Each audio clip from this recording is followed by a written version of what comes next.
What's going on, guys? Danny here from Metal Couch bringing you Can It Possibly Be? An album review, and today we're going to be looking at Septic Flesh's fourth re-release of their discography, A Fallen Temple. A Fallen Temple was originally released in 1998, and really it's the only album that I can think of that I never really reviewed in the past, never touched, never really went to, mostly because listening to some of the songs on this album, I just really wasn't interested that much into the production.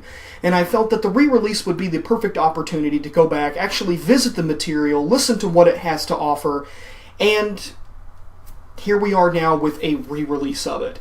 Now, unlike previous re-releases, the one thing that I have noticed about A Fallen Temple is that this isn't necessarily a remaster like the previous albums were. But then again, the previous album's remastering was nothing more than just a little bit of a gain boost. Help brickwall the wavelengths. It's not good. It's way too much gain. But A Fallen Temple really hasn't changed much when it comes to the recordings themselves. It's about the bonus content that is included on the album and the fact that it's available now. Because as I've stated in previous reviews, some of these albums were going upwards of $120 to acquire before these re-releases came out. So going through the track listing, the first 3 tracks of this album are probably, some of the best that I've heard out of this band. You have Brotherhood of the Fallen Knights, The Eldest Cosmonaut, and Marble Smiling Face. Now, the first 2 tracks are probably going to be the highlights of this album for you. And with Marble Smiling Face, for those of you who have gone through their discography before, are probably wondering, why does that name sound familiar?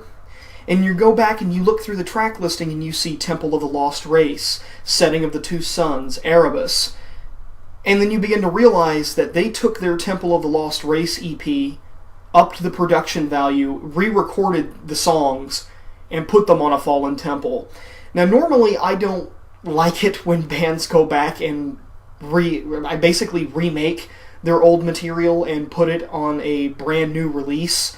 I'm looking at you, Def Leppard. I mean, it's not like Septic Flesh are doing this out of spite or out of their own pride and ego. They're doing this mostly because the Temple of the Lost Race was an EP and it was before their first album, and they decided to include it on one of their major releases.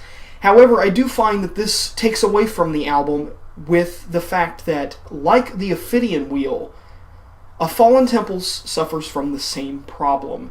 And that's you have these random tracks which go into this grand operatic, basically a prototype of their spin-off group Chaos Star, with Underworld Act 1, with Underworld Act 2, and then with some of the bonus tracks like Underworld Act 3 and the finale.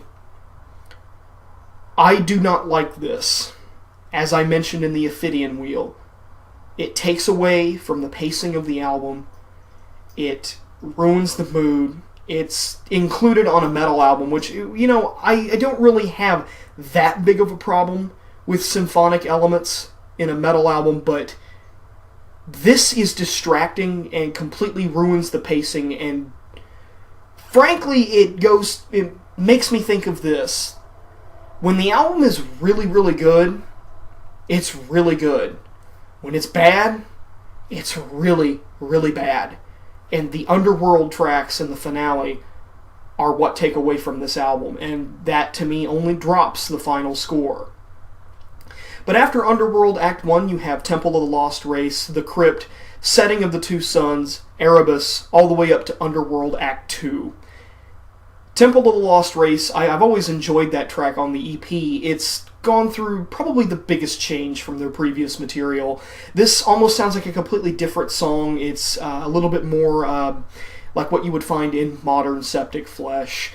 The Crypt and Setting of the Two Suns actually have some very good bass work, especially the opening of Setting of the Two Suns. It's not very often that from this band you hear bass intros or very, very audible bass. It's usually hidden in the background with the synth elements, or later on in their discography, the symphony that's playing in the background.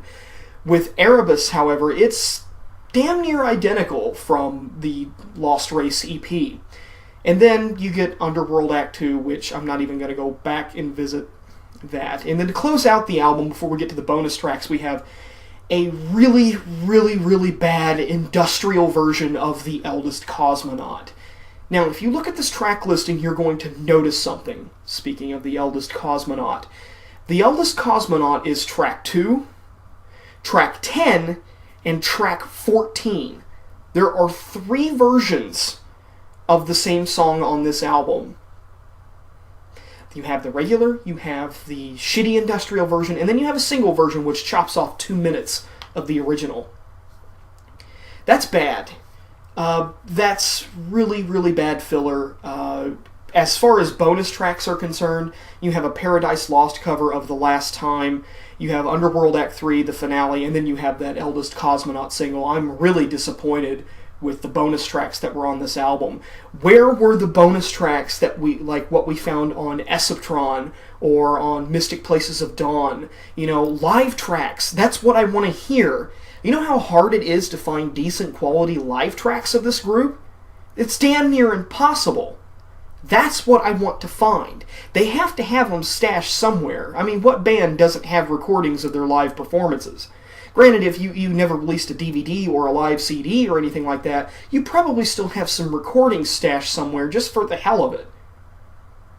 With this album, I think so far, besides, even though Esceptron is a really, in my opinion, bad album, it's too experimental, I find A Fallen Temple to be mediocre at best. With Brotherhood of the Fallen Knights, The Eldest Cosmonaut, Marble Smiling Face, and Erebus, I mean, the remakes. I can't really give a glowing score for material that's already existed. Yeah, you've upped the production value, you've upgraded your synths, but it's still not enough. It's not really that big of a chunk of original material found on this album. It's almost like Megadeth's 13. Megadeth's 13 was full of material we've already heard before. Remakes of songs that we love and we've already heard before. And I can't really give this album that big of a review because of the fact that it remakes so much material. And with that, I'm going to give A Fallen Temple a 5 out of 10. There are some redeeming qualities to this, don't get me wrong. But when the album is bad, it's really, really bad. Danny here from Metal Couch, signing off.